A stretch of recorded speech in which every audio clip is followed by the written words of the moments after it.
بسم اللہ الرحمن الرحیم۔ آج ہم بات کریں گے اس حوالے سے کہ اگر ایک عورت کی شادی ہوتی ہے اور اس کی رخصتی نہیں ہوتی، نکاح ہوتا ہے اور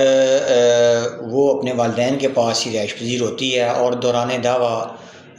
یہ امر جو ہے وہ واضح ہو جاتا ہے کہ یہ رخصتی جو ہے وہ اس کے شوہر کی طرف سے نہیں ہو سکی اور اس کا شوہر جو ہے اس کو آباد کر کے اپنے گھر نہیں لے کے جا رہا یا نہیں لے کے گیا، تو کیا اس صورت میں خرچہ نانا نفقہ جو ہے وہ ایسی عورت کو ملے گا یا نہیں ملے گا؟ تو آپ کو اس حوالے سے آگاہ کرتے چلیں کہ اگر عورت کی رخصتی نہ ہو اور اس کا جو برڈن ہے وہ اس کے شوہر پر ہو، اس کی وجہ سے رخصتی نہ ہو رہی ہو،